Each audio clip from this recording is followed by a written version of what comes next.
Au Québec, nous bénéficions de la présence de grandes quantités d'eau douce. Avec ce grand privilège vient de grandes responsabilités, n'est-ce pas? Comme cette ressource semble gratuite et renouvelable, diverses industries l'utilisent et la polluent sans avoir trop de comptes à rendre. Quelles mesures comptez-vous mettre en place pour protéger notre eau douce et assurer la transparence de la part des grands utilisateurs?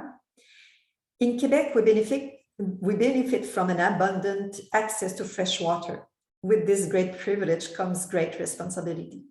As this resource appears to be free and renewable, various industries are used or polluted with little accountability.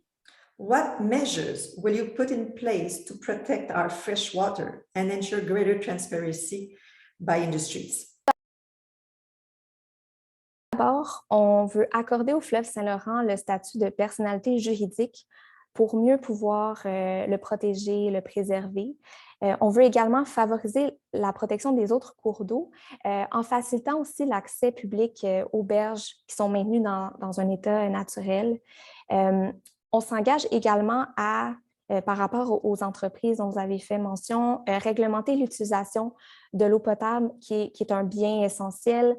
Donc, un gouvernement solidaire, certainement, va augmenter de manière significative les redevances pour les entreprises qui exploitent l'eau potable à des fins commerciales et on aimerait interdire progressivement l'exploitation de l'eau potable par des entreprises privées à des fins d'embouteillage sur le territoire du Québec. And this is a great question because the city of Montreal does sell its water in large quantity to Dasani and Pepsi and Coca-Cola. And this is a concern because we have these major corporations using and consuming our waters, which is quite a concern for very cheap, by the way.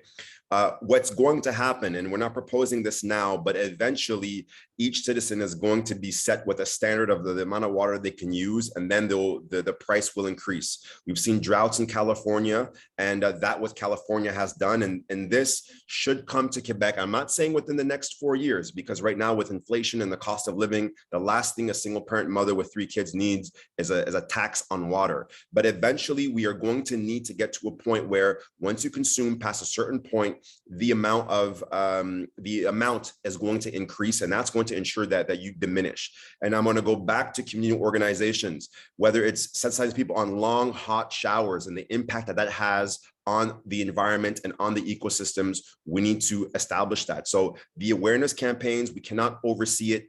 And once again, I want to come back to, it's not always about taxing the public, but educating the public to change their habits. And that would be one solid foundation. So once again, community organizations. Also, there's an Indigenous aspect to it because people, when they know the history of how Hydro-Quebec was created on Indigenous lands, they might also have a more sensitized view of comment l'eau affecte pas seulement la planète, mais les autochtones et l'histoire qui est en lien avec ça. Et donc, the analysis of water from an Indigenous perspective might also have a little bit more of respect, sensitization, and delicacy with the way that we use it. So that's where we incorporate Indigenous knowledge systems to help us understand the ways to use it in a more effective, respectful, and proper way. And so next time you have your pool and you want to fill it up, it's not just about having fun with your friends. You know there's an impact on the environment, but also there's an Indigenous perspective that we should take into consideration.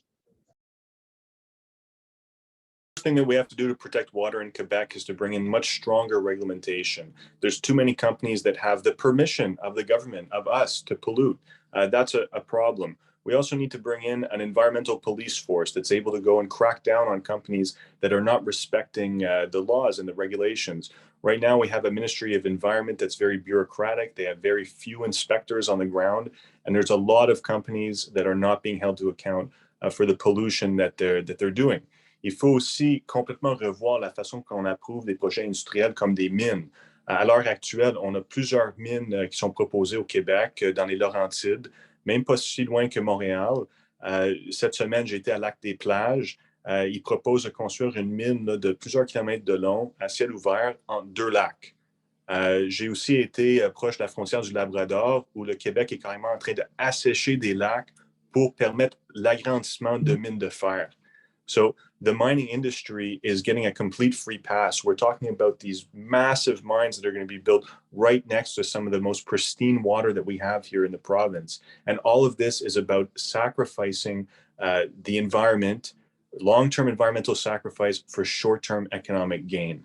And that's the main problem that we have here in Quebec, is that we don't have the tools to enforce regulations. We allow companies to pollute. We allow them to use our water without paying their fair share and without respecting the environment. And we need a government in Quebec City that's going to hold these companies to account, that's going to make them pay for the damage that they're causing, and it's going to say no to projects that involve too much environmental sacrifice, despite any kind of economic gains that can come from such projects. So the Green Party of Quebec, we're a strong voice for the environment. We're a strong voice for holding corporations to account. And we hope that the government in Quebec will be able to do something to stop what's happening now, because the choices they're making are going completely in the wrong direction.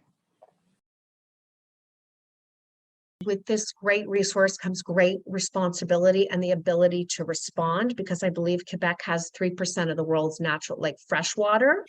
And I think of Quebec as a water nation, actually.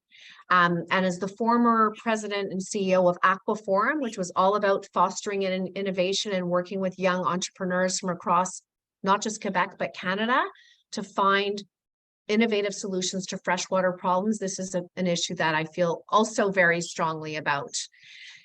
Donc, une de nos plus grandes richesses au Québec, c'est l'eau. Il y a plusieurs stratégies que le Parti libéral du Québec propose pour la mettre en valeur, la protéger et en faire un usage plus responsable. Premièrement, on doit augmenter les redevances sur l'eau de 6 fois. Les industries ont collectivement déboursé 3 milliards de dollars pour au moins 1000 milliards de litres d'eau. C'est bien trop peu. Notre eau a une plus grande valeur que ça, et ça doit se refléter dans nos politiques publiques. Deuxièmement, cet argent-là pourra, entre autres, soutenir la mise à niveau du réseau de traitement des eaux usées, je devrais dire, en collaboration avec les municipalités, et à lutter contre les espèces exotiques envahissantes dans nos lacs. D'autres mesures que l'on suggère sont de mettre en place des stratégies régionales adaptées contre l'érosion des berges et aussi faciliter l'accès aux plants et aux cours d'eau. Merci.